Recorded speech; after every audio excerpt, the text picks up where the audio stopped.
Hi, and thanks for joining us today. I'm your host, Jacqueline. And I'm your host, Nicole. You're listening to the first season of Perfictionist.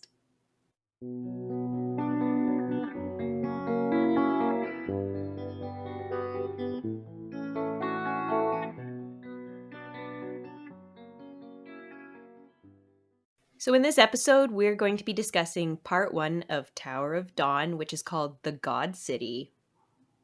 So evocative. This episode has spoilers. For this heavy spoilers episode, we're going to be going through the plot of Tower of Dawn, just part one, and we'll kind of add our commentary as we go. This is not a replacement for the book. There's so many things we will not be able to cover. We're just going to hit the highlights and kind of talk about our feelings and thoughts about all the events that happen. And there are a lot of events that happen. So So many buckle feelings. up. So many feelings and thoughts. We'll jump right into the beginning. We kind of are introduced to Tower of Dawn with Nesrin and Kale arriving in Antica, which is an entire new world for us to be exploring in the Throne of Glass universe that's being created. And so we are going to the southern continent, I believe. Yeah. And called Antica. And they're going into I think Antica is the capital of the southern continent. Yes, I believe that you are correct. And they're kind of walking up to the palace. Or Kale and Nesrin are we're seeing it from both their perspective. I think the first chapter is Kale's perspective and the second one is Nesrin's. And we're just really getting that world building. We're getting grounded in Antica and what we can expect from the culture of the peoples who live in Antica, as well as kind of why they're there, reminding everybody of why they were sent there in the first place. Yes. And one of the things that sticks out in my mind, at least, was that there were white flags all over the city. And Nesrin explained to Kale that that means that they're in a state of mourning. So that's kind of like as they go in, because clearly the Cog and all of the royal members of the family are in mourning. It kind of gives it's kind of a as they kind of head into Antica. Yeah, it sets the mood for what is kind of to come in regards to that storyline. And it sets the readers up to kind of be aware that that's going to be something that's important. Yes. And it kind of Sarah does a good job of using the fact that Nesrin is from Antica, like her father is from Antica, so she's been there before and this is part of her heritage. So she kind of uses Nesrin's character to help explain to Kale, but therefore the readers sort of the place. And that's a really cool way to introduce the readers to Antica. It reminded me a little bit of when you first start playing a video game and you have a character like an RPG video game and you have a character kind of taking you through the controls. Yeah. That's kind of like what it reminded me of. Yeah. Yeah, it is the book version of that for sure. Yes. Yeah. Yeah, it makes it a little less awkward though, which is nice. it totally does. It was really well done and I appreciated that. I am reading a different book right now. I won't mention the name of it because we do plan to cover it in the future. But I am reading a series right now where the difference between the writing styles are so big. The way that Sarah approached the world building in this book, I think was really well done in a way that it wasn't boring. At least I didn't find it boring. It was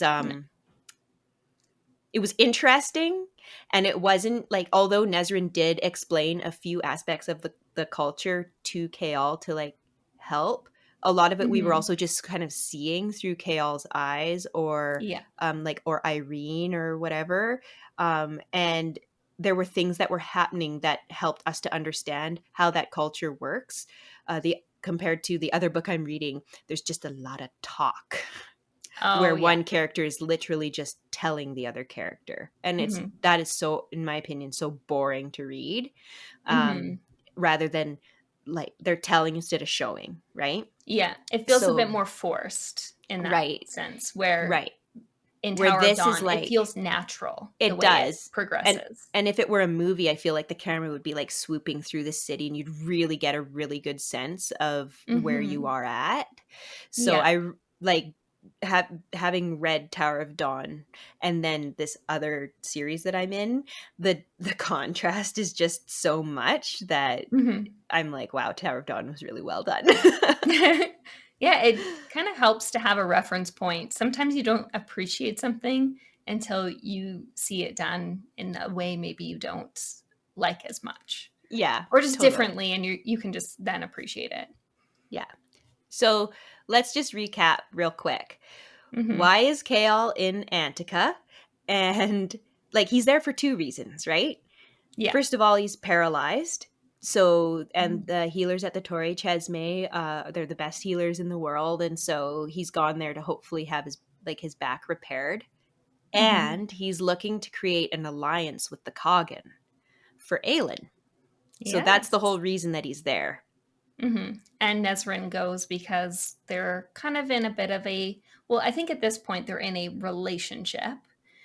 But Yeah. even before that, it was kind of, we left off in Queen of Shadows with them kind of sort of being in a relationship. But I think it's established by the beginning of this book that their kind of journey over has Hmm. cemented that relationship a bit more. And then also, she is now the King's Guard for Prince She's the Dorian. So she's kind of captain. acting, Yeah. captain of the guard. So she's acting on Yeah. behalf of Dorian as well by being there. Yeah. Yeah. Um so something that I just again like want to mention about Kael and Nazrin was that although it was basically like we're in a relationship, I was kind of like, are you? Because we didn't really Mm-hmm. see too much of that.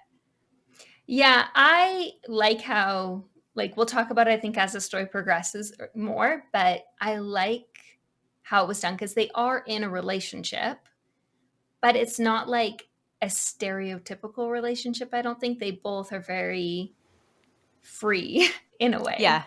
Yeah. It's almost like it almost reminds me of like people nowadays who are like, what are we? Yeah. Are we exclusive? hmm Yeah, I think they're kind of in that stage of, are we exclusive? Are we not exclusive? It's Yes. not like a super serious relationship, but Yeah. yeah, they're cuddly. So I just want to quickly talk about the differences we've seen in the world, like in Rifthold and then hmm in Antica, and how they contrast. So, like, what did you think about the way that they contrasted? Does, like, in comparison to Antica, does Rifthold give you, like, remind you of a certain place in our world on Earth? hmm I actually looked this up because I was quite interested to see what other people thought about the different territories of this world versus our own world. And there seems to be some debate, but also like some consensus about the different places. And Rifthold is giving very like USA, Western Right. worlds. Yeah. And then Antica is kind of supposed to be more like, some people I read were thinking more Middle Eastern, like you mentioned earlier. Other Hmm. people were thinking more like different parts of Asia, that sort of Right. thing, or maybe a Yeah. combination of those two cultures. I was thinking also like Arabia, like Saudi Arabia. Yeah, hmm Egypt, but not. Yes, no. Like, Yeah, yeah. that very very broad region of the world. Yeah, It covers quite a yeah. few different places, and I Yeah. think that as I was reading it, it seemed like a lot of elements from very differing, like our Yes. world places, very different cultures kind of Yes. combined to Yes. influence Antica. Yeah, absolutely. Because there was also part of the story that made me think of like the Kalahari Desert and like, hmm so yeah, it's just really cool, I thought. It is really cool, but very much not like US Western culture. No, so different. And hmm I like found that so interesting to read about. Yeah. No, I really liked it. And I also liked how very early on you got the sense that it was almost more peaceful there. Yeah. Like Yeah. in Rifthold, it seemed a little more like people were more selfish, a little more out for themselves, Yeah. a little more individualistic. And Mhm. whereas in Anticut seemed a bit more collective, more Hmm. understanding. Like they had like Yeah. 30 different gods or something. Like I could, that number could be way off, but I'm pretty sure it's a They high have all these different gods. Yeah. number. And like it's very tolerant, like Yeah. the ability to be able to worship how you choose. Yeah, So totally. that is, I think, I don't think you would see that in Rifthold. I think they make that very clear that that's not something you would see in Rifthold. No, and but also Rifthold was in such a huge state of unrest. Like they've just had their king killed. They've been Yeah. under attack. Like, Yeah. but even just like you're talking about just the culture when things are not necessarily Mhm. so disrupted. Yeah. You're totally right. Things are definitely th- well, they're way more stable there because the Cognate has been in power forever, it seems, Hmm. right? Whereas, Yeah. yeah, like Rifthold is in this sort of this fluid state of unrest. So, yeah. Mm. And it's not a perfect society by any means. I mean, how they come to power is different than I Yes. think Yeah. you would expect. Yeah, it's very But different. So like because we learn, let's just rewind really quick. So aside from all this world building discussion and everything like mhm. that, so Kaol and Nezrin, as we mentioned, were walking through the city, and Nezrin was kind of like discussing different aspects of the culture, like we mentioned the white flags and all this different stuff, and that's awesome. But they go like basically straight to the Coggin, and they stand before the Coggin and his children. So this is really interesting because then we kind of learn about how heirs are actually chosen. So it isn't like, oh, you're the eldest, Mhm. you're automatically the heir. The Yeah. Coggin actually chooses his heir amongst the children. So it's not based on gender, it's not based on birth order. It's Mhm. actually a very much like a choice. So you can imagine that the competition between siblings probably could get pretty fierce Mhm. Yeah, it and seems like they sometimes don't like have. historically even deadly. Yes, it sounds like often it gets deadly. It's almost Hmm. expected to get to brutal levels. So you can imagine like when you're talking about sibling rivalry, the favoritism is like super hardcore Mhm. essentially, basically, although like maybe not necessarily, because just because you chose somebody to rule doesn't mean they're your favorite. They might just be the best for the job. Yeah, I So do like that aspect of it, that it is about picking someone who is going to like be the best for the continent. yeah. And the ultimate goal is to keep the continent flourishing. Hmm. But it would be kind of sad to have a family that it's like you love them, they're your family, but at the same Yeah. time you could never have that sibling relationship No. that I think lots of people have in their Hmm. life, and that's a little sad. It is sad, But but I think that the common theme amongst royal families is duty comes first. So yes. that's just And kind of like maybe that this is just supposed to be an exaggerated kind of telling of that, of like, right. oh, like to the extreme. Yeah. Yeah. I really enjoyed that different dynamic between the Coggin and his children and the competition between the heirs and everything, because I found that to be quite a unique way of doing things, and it Hmm. um really set like a low level tone of tension throughout the story, because you have like this like, like he hasn't chosen the heir yet, but it's like probably going to be this guy, but we don't know, and so like there's you Hmm. can just feel the competition between the siblings. Yeah.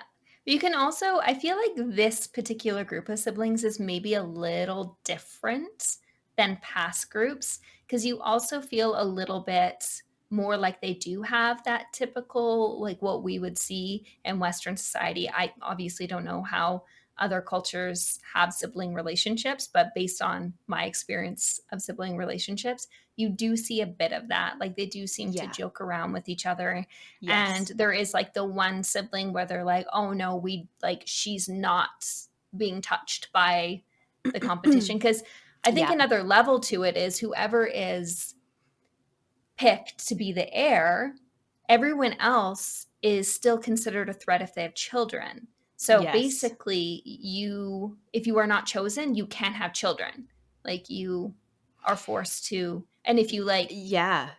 Would you continue to want to, compete. like, would you want to have children if you weren't chosen? Because now you have to be concerned for your children's lives. Because it's considered a A threat to threat. the person who was chosen. Mhm. So you really are in a kind of sticky situation, and the people who Yeah. you choose to live your life with are in a bit of a interesting situation. But there is the one sister who's already pregnant, and there's like this Duva. unwritten Yeah. rule, Duva, that Yeah. she's Not to be nothing will touched. happen to her or Yeah. her children. Like she is safe. They all Like she's seem not to going to be really chosen. cherish Duva. They seem to Hmm. and they're all very, like, protective of her. Yeah. And it's like, So, but maybe it's because she's not a threat, and it's like she doesn't want to be Coggin. She's not going to be Coggin, but they'll just yeah. let her be and do her thing. Yeah. Hussar. Whew, she's spicy. She's very spicy. And we're definitely going to be talking about her more because she comes up a lot. She does. I like her, and sometimes I'm like, ooh. I like her from Yeah. afar. I like that I get to read about her and also Yeah. never have to live in the same world as her. Exactly, right? Like, I wouldn't want anything to do with her, but she makes a super interesting character. Mhm. So for the male heirs, we have Argan, who's the oldest, I believe, and he's, I think, less combat on the ground, more intellectual. I think he's the one who has like all the spies and stuff. The youngest brother is Cashin, and he is kind of in charge of all the army, so like foot soldiers, cavalry, that sort of thing. And then there's, I think, the middle brother, I guess he would be, Sartak. And we actually end up learning a lot about Sartak. And he has a really cool kind of role in the family. And he is sort of not the leader of, but is heavily involved in the Rook riders. And the Rooks are like these giant eagle things that are kind of like Antika's answer to Waverns, Yeah. but they're like just ginormous birds. Yeah. So they sound so cool. They really do. Yeah. Um, I really enjoyed learning about Sartak. We will talk a lot more about the Rookin, or the Rook and the Rookin riders Yeah. later on. I think that comes in part 2, where we actually Mhm. get to go to kind of that part of the southern continent and like get to know the Rookin and Yes. that culture. So that is something Yes. to come, but Yeah. super super cool Yeah. part of the story. Loved it, actually. It was actually very exciting to read about, but yeah, we'll talk about that in part 2.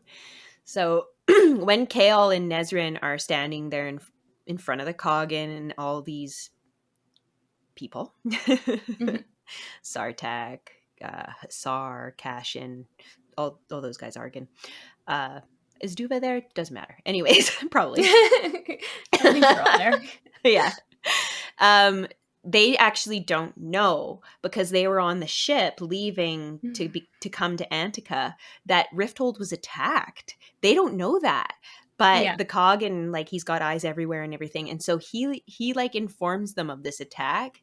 And so they're just standing there like, this information is crazy for them to be hearing about their homeland from Hmm. like the people they've come to ask for help from.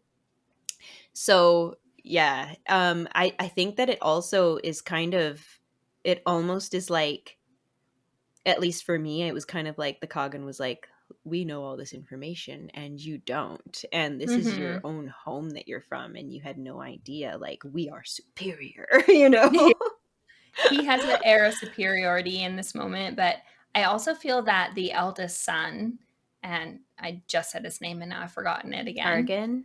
Argan, he's very, very much like he's the information man, so he always likes to throw in, especially their faces, if he Hmm. knows something that they don't. And I Yeah. think he really had a smug look on his face in that moment. Yeah. I think this also was a turning point. We talked about how Nezrin and Kale were in kind of developed a relationship on the ship on the way over, and it sort of seemed to be blossoming. I think this moment where they find out that this has happened really is a turning point in their relationship. Not one they talk about, but at this point, pretty much going forward, and the book has literally just started, Nesrin shuts down. She is devastated that she went on this trip. She completely regrets her decision, but is like, this is my duty. Like, I agreed to come. I need to stick this out. But her Mhm. family's there, and she is just absolutely beside herself. Yeah. And things just kind of spiral down for her and Kale from here Yeah. in regards to their relationship, like Yeah. romantic relationship. Mhm. Can't blame her. That would be extremely horrifying to learn, and Mm-hmm. she probably feels like she's extremely capable with her fighting ability, that, she could protect her family, but she's not there. So Yeah. that would be awful. Um, yeah. So it's kind of intense because they come like with this mission to try and like heal Kale and get the Coggin on their side, and then they learn this information and things are just like their plan is Yeah. basically blown to bits essentially. But Mm-hmm. um I keep bringing up the grieving of the youngest sibling, or child, because this prevents Kaol from actually speaking to the Coggin about how they need assistance because they're in Mm-hmm. grieving and they have to respect that. So it's it's such bad timing for them. Yes. Yeah, this probably could not be the worst timing in on both sides. The fact Yeah. that the Coggins family has just lost a member, and the fact that Rifthold has just been taken over by the witches. It's like Hmm. both sides are just devastated, Yeah. and it has a huge impact on the overall goals that they initially kind of were sent to achieve. Yeah. Totally. On the plus side, Kale is granted permission to Yes. go and see a healer. And in fact, they actually are going to send a healer to him in the palace so that someone can assess him. And he's granted permission, but at the same time, the Coggin even says, like, I don't control the healers. He is a very powerful individual and he controls everything, but the healers are like another level. Yeah. Nobody tells the healers what they can and cannot do. So he's like, you can talk to them. If they want to help you, they are free to do so, but that is Yeah. out of my control. Yeah, So you need to exactly. appeal to them. Yes. And yeah, so he does So end up then getting. he does permission, and then we kind of bounce back to a character that we had talked about that we really wanted to have a story from, and that's Irene from Assassin's Blade. Yeah. So this is just I just got goosebumps because I was like so excited about it. And so what's super interesting is, okay, so if you remember from Assassin's Blade, Irene was able to come to Tori Chesme because of Aelin. So Mm-hmm. she keeps that note that Aelin gave her in her pocket. Irene's history is that her town, or her where she lived, it was decimated by the king's people, Mm-hmm. the Harrow, I previous, believe. yeah, Fenharrow, that's exactly right. And so she does not feel kindly towards people who serve the old king. So, of course, Hafiza selects Irene for this particular healing situation because it's her final test Mm-hmm. to becoming like a full healer or whatever at Torre Chesme. And it's basically like saying, like, can you heal basically your enemy? Can you put your personal feelings aside for this? And if you Mm-hmm. can, then you pass the test, kind of thing. Yeah. It's very powerful, the scene we get of Irene speaking to Hafiza, reflecting back on her first encounter with her and how she like brought all this money in and kind of laid it before her and was like, please, like, teach me how to be a healer, and like the humbling moment. And it's like you just like really get taken back to Assassin's Blade and kind of all the feelings you had when reading the assassin and the healer, and like your like pain you had for her, because like if you've read that short story or a novella, on her character. It's like so heartfelt. Like it was Mhm. probably one of my, in all the novellas, I think it was my favorite one, which is Mhm. probably why her character got brought back. Mhm. But it's just, you just feel so much for her in that book, and you're just right, like brought right back to that feeling and that encounter. And it's just like, oh, this woman, what she's gone through. Oh, totally. She's gone through a lot. They all have, but I'm so Hmm. glad that Irene has become such a l- important character to this story. And yeah, importance is like an understatement, and we'll get there, but like she is going to be a powerhouse. I guarantee it. Yes. Yes. Irene is sent to the palace to kind of check over Kale. And one thing I thought was interesting was when Kale first sees Irene, he notes that her eyes remind him of Manon's. And I thought that was really interesting because I'm like, of all the people that he could have kind of compared her to, he picks Manon. And it's not like he knows her very well, like, because Right. she kind of comes into play later in Empire Storm. So like she's not really with their group a lot. No. And yet he sees her eyes in Irene's, and I'm like, is this telling us something? Is this have to Right? do with like Irene's heritage? Because we don't know anything about Irene's dad. We just, No, because but like her mom was kind of like a single mom. right. So, but Manon's eyes are the eyes of a Valg king. Mm-hmm. So, like, So I'm what? like, this is very interesting. Yeah. And I don't know, it could be nothing, but I just feel like it's, I just wanted to make a note of it because it stuck Right? out to me. And Yeah, typically, when things stick out, they end up circling back. they do. Mhm. And I also was wondering, which is completely a different train of thought, and I don't think both these two things can happen at the same time. But I feel as though, and I maybe am wrong, but I wrote down in my notes that all we know about Irene's father is that he comes from Elway. And I also thought it was interesting that we got Hmm. that information because the only other character we know from Elway is Nehemia. So I was like, Right. oh, is that trying to tell us something about like, are they related in some way or like distant cousin? I don't know. But like it's, I found it interesting that of all the information we could be given about somebody, that was Yeah. what was chosen to be given. That's super interesting, and I think we'll find out.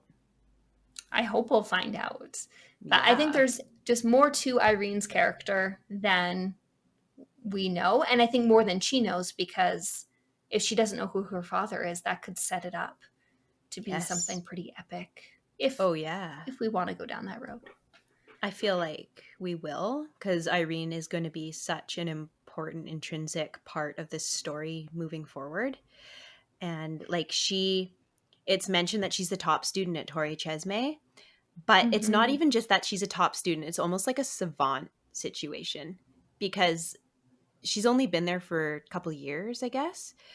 Yeah. And she's already like way more skilled than a lot of the healers that have been there for a long time. So her ultimate goal is to return to Aurelia to help people there. And so this final test that we mentioned about healing Kaol, so it's really more about Irene healing herself Mm-hmm. when it comes down to it. Um, so I think that this is like you do definitely like as you're reading, you for sure get the vibe that she's not happy about this whole thing. She's so sassy, and I am Yeah. here for it. Yeah.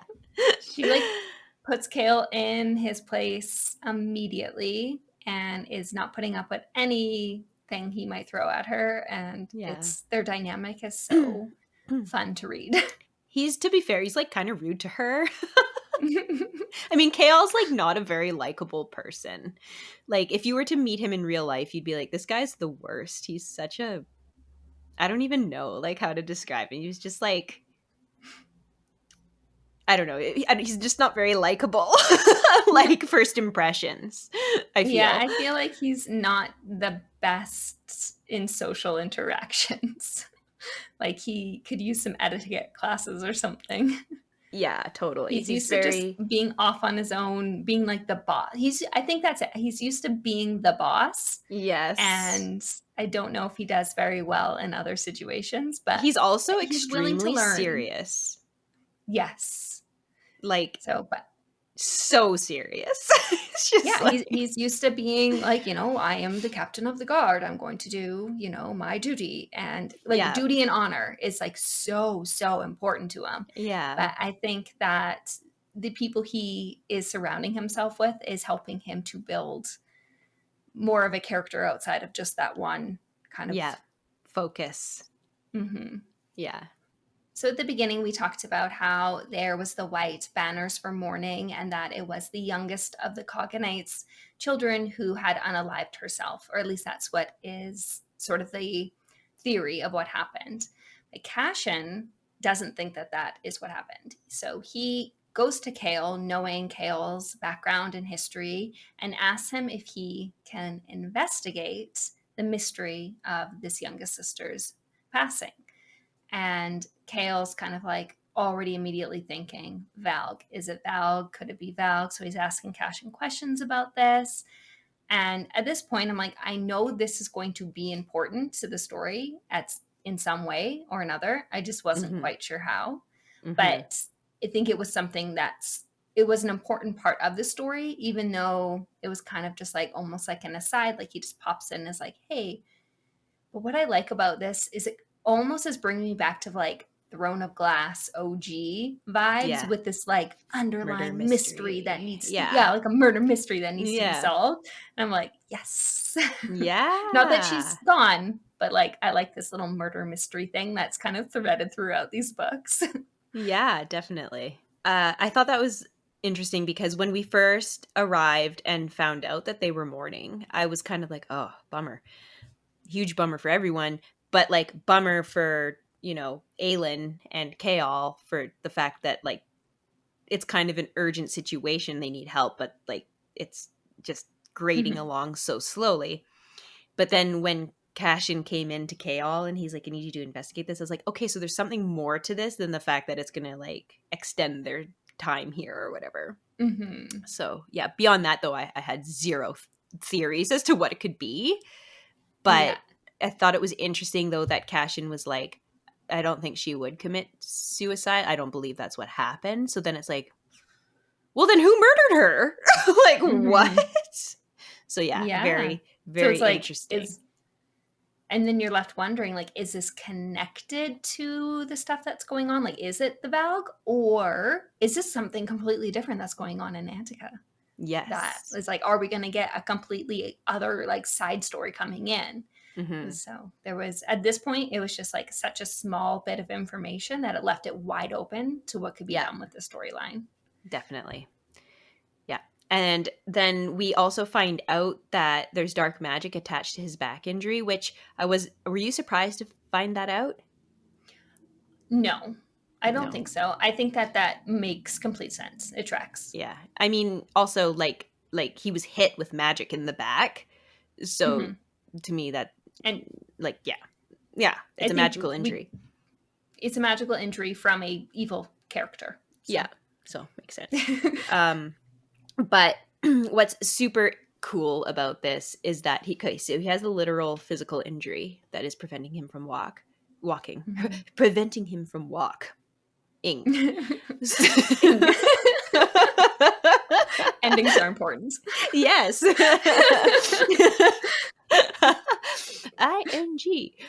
ing. But then there's also like when Irene is working on healing him, it's really interesting because there's like a really I almost feel like a psychological therapeutic aspect to it, even though they're not like sitting there doing like talk therapy or anything like that.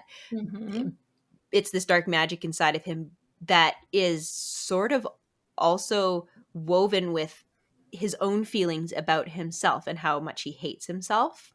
So Hmm. I really appreciated that aspect of the story. I thought it was really powerful. Yes.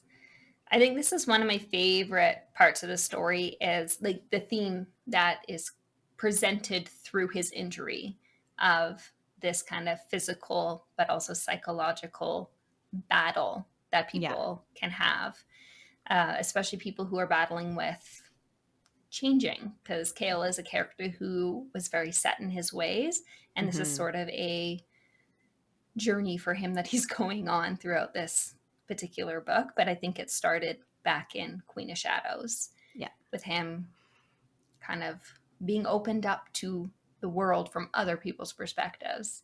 Yes. And it's going to come into play more as the story progresses, specifically more as the healing progresses. Yeah. And we get to learn more and more about Kale's story, as because it's kind of cool, because as Irene is healing him, she can sometimes get glimpses into his past, but he's Hmm. like also getting glimpses into his past. So we get to see elements through the healing journey. So it's like, so the physical and the psychological are so entwined, and I love how it plays out. Yeah, the way that it is shown in the story is just so, yeah, meaningful and powerful, I think. And Mm-hmm. applicable to like real life. Even though it's done through magic, it's true that it is so entwined, right? Mm-hmm. I think that right off the bat, Irene would love to do talk therapy with him, but Kale is like shutting that down so Oh, hard. yeah. Yeah, and that again, that tracks with his character because he's very much like, I think he wants to be unfeeling, but he can't help that he's, human. So, Mm-hmm. yeah. And also something that is kind of going on, like he's very suspicious the Valg are already in Antica. So that he's really looking for like signs. And I think he even spoke to Cassian about like look for anybody who has like a black ring or whatever, right? Yeah. So but like they're looking around, they're like not seeing that. So you're like, well, are they here? But he's got like strong suspicions that they're there already. Mm-hmm. Yeah. But there's no proof that they No. actually are, just like the fact that like they exist. So obviously they'll eventually go over is the thought. But in knowing that Chaol's injury has a root of dark magic, Irene has started to do research. So the thing about the Torre Chesme, not only is it a great place for healing, it has this incredible library. And I think it's like considered the best library sort of in this world in a sense. It might, if I'm remembering correctly, there was like this massive library in Terracin that might have like kind of rivaled it, but that was like destroyed a Yeah. long time ago. So this is probably the best library there is in the world now, Yeah. at least close to where they are. And she starts to do some research and learns about the three Valg kings. So we get some Yeah. information about them that I think is new information, like the kind of origins of them. Hmm. We obviously, as readers, know a lot about them from bits and pieces, but this is sort of telling the origins. And there's like this book she finds with like these panel paintings that show sort of like how the Valg work and where they came from Hmm. and that sort of thing. So that's cool to kind of get to know a bit more about their backstory, but also get the fact that they are connected to the southern continent. Yes. So the library ends up getting attacked, though. Mm-hmm. Yeah, I think she's like just walking and she sort of feels this like presence, and she just like, because of her training that Selena Aylin gave her, she's like, oh, I know what to do. And she like kicks into this like mode of just like survival, and she starts doing the things that like she was trained to do, and she actually ends up saving a bunch of people's lives. I think that the Oh, attack could have yeah. been much Could have. worse, because Oh, she's like absolutely. walks past these people and kind of like commands them in a way that's not like alerting anyone, but Yeah. like alerting them. And Yeah. then they have this cool like bell system in the library. It's like one bell means this, blah, blah, blah. And like three bell means like stuff's going down, get out. Hmm. And they have it set up from way, way back in the day when they needed that kind of thing. But the system still runs and everyone knows what to do. So she ends up getting everyone out. And now everyone knows, like, okay, there's something serious going on here. And this is kind of like the realization that there is more happening. And unfortunately, a person does end up dying. One of the Yeah. healers does Yeah. die. Yeah. And it's like that husk, like, think of Air of Fire. Yeah. Yeah. So Kale, after this, he really wants to make sure that Irene is safe. And she ends up telling him about the mystery woman back in, the Assassin's Blade era. Um, and Mm-hmm. and because he was kind of like, how do you know how to defend yourself? And she's like, I was taught these moves by this amazing woman. And then she kind of like and you're literally just sitting there like, are you gonna put it Is he together? gonna put it together? This is amazing. Like, I was just so excited for him to be like, that's Aelin, right? But Yeah. oh, it took a little bit of time. But anyway, so she ends up like ask asking him to help her teach like self-defense to the other healers. Mm-hmm. And so this is this was really painful for me to read about or listen to because I did the audiobook.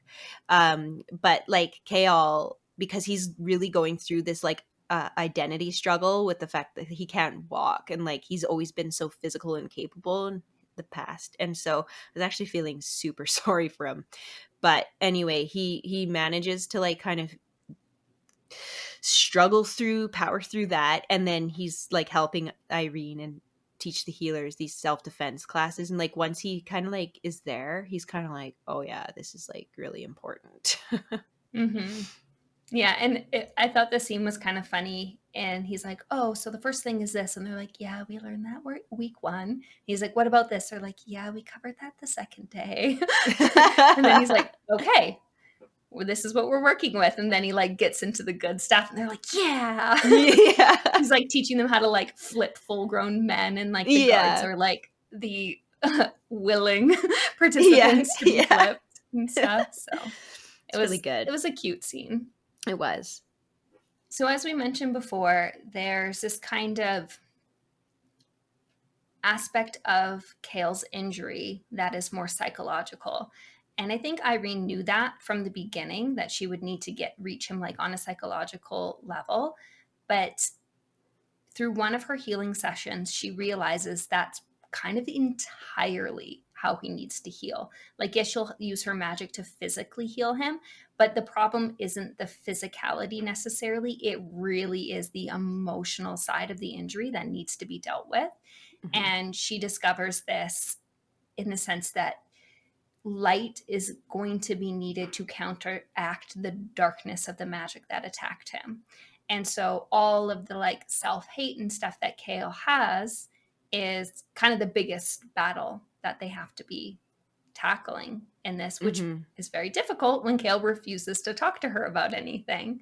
Yeah. And so I like that that's the direction that the healing is taken. That is Yeah. really, really a focus on this emotional kind of psychological aspect Yeah. and healing oneself from within. It really felt like he had just basically a psychological and emotional block Mm-hmm. that they needed to work through, like almost like a wall that needed to come down. And I just thought it was super cool. Like I really enjoy books about like healers, and I really Mm-hmm. love the way that this particular healing situation was approached. I thought it was super cool. Mm-hmm. Um, I think it sort of goes without saying, like they're working really closely together with this. So there is Mm-hmm. definitely like I would say some attraction coming in, Yeah. and like you can feel it coming, and you're just like, I for myself I was like, these guys are endgame. Like if they get together, they are endgame. They're gonna be like together. It is like Irene is Kaol's person and he is her person, but they have a very hot and cold dynamic. Which I think that kind of makes sense, like when when you with passionate relationships, it can be very hot and cold because there's just a lot of big feelings there. But Mm-hmm. um so but kind of like bouncing back to Nezrin. So Nezrin's been spending a lot of time with her family that is in Antica, and Yeah. it's actually they're her aunt and uncle. And meanwhile, like Sartak has been becoming kind of close with Nezrin. And as we Mm-hmm. learned more and more about like Sartak and his character, I really like him. He's quickly becoming one of my sort of favorite characters in this Mm-hmm. book.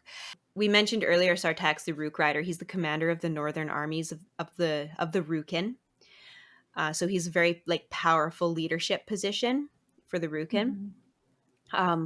Nezrin actually like grew up, and so did the rest of Antica, basically, probably the southern continent, hearing stories about Sartak and Kadara, his Rook. So it's kind of cool because it's kind of like he's a celebrity. Like, yes, he's royal, but he also has this like sort of legendary aspect to Mm-hmm. him. And so when she's with her aunt and uncle and like their kids, they would be just like amazed to know that like she kind of hangs out with this guy, right? Yeah. um so they actually like they come pretty close to each other, like um I want to say like they're kind of friends in a way. Yeah. But there's a lot of like mutual respect there. And he actually asks her to come to the Tabin Mountains, where a bunch of like Rook riders live. And Mm-hmm. she's really fighting with her duty to stay with Kaal or to like go. But then ultimately it's kind of like she there's like some really weird feelings going on between her and Kaal right now, because Kaal, like Irene is like jealous that he's with Nezrin, but like also like kind of like struggling, you know, the fact that she has this attraction to Kaal, who's her patient, but Mm-hmm. also And her he's like, enemy. and her enemy, but she's also like, he's kind of like a, as far as she's concerned, like a taken, he's with Nezrin, Mm-hmm. right? And because we didn't really see their relationship form, we just kind of heard about it. I was kind of like impatient with that. Like, I don't know how you felt, but I was kind of like, yeah, I get that they're like together, but were they like together? Because Nezrin's kind of like leaving him all the time when they're here. And like, she's Mm-hmm. never like around. She's always going to her family. It just doesn't feel like their relationship is like a together thing, and they sleep separately and everything. Yeah. I feel as though they were together, like I said, on the ship, and their relationship was getting to that point where they were more together. However, the news about her family in Rifthold and Hmm. not knowing their safety, I think that kind of just destroyed their relationship. Because at that point, she no longer was kind of there for him anymore. Like, she tried to be, and she was like doing her very best with like the situation to be, respectful of what he was there to do and to stick by his side. But like emotionally, she wasn't there anymore. Like, No. she was doing her kind of duty to be by his side and Hmm. respect his choice and like follow through. But Hmm. her heart was no longer in it. And Mm-mm. you could tell by the way they were interacting, like they were pleasant towards each other, but there was no love anymore. And they both No. knew it. Yeah. And I think inside both of their heads, while we were hearing their perspectives, we know that they're emotionally no longer together, but they Hmm. haven't admitted it to each To other each other. yet. Yeah. So And as yeah. readers, we're kind of getting that. Yeah. Yeah. And they had, I felt like there was a responsibility to like acknowledge that they weren't together before each of them moved on, because there's clearly something going on between her and Sartak. Something, Mhm. right? And there's clearly something going on between Irene and Kaal, but they're being very like respectful about the fact that they're not cheating on each other, um, Mhm. or whatever, because they haven't like officially ended it. However, Nezrin, when she decides to go to the Tavin Mountains, and like that's like the chopping point Yeah. for their relationship, From where her it's side very of from things. her side, yeah, where she's like, we are for sure not together anymore. I actually felt, because Nezrin has never been a favorite character of mine, but in this book, the more I got to know her, the more I really started to become fond of her character. And so when she decided to go, I was like cheering for her. I was like, yes, Mhm. girl. Yes, this is Yeah. good for you. Yeah. Her character definitely does better without Kale. I feel like Nezrin is what Kale needed in Queen of Shadows, but not being with Kale is what Nezrin needs in this book. and what they both need ultimately.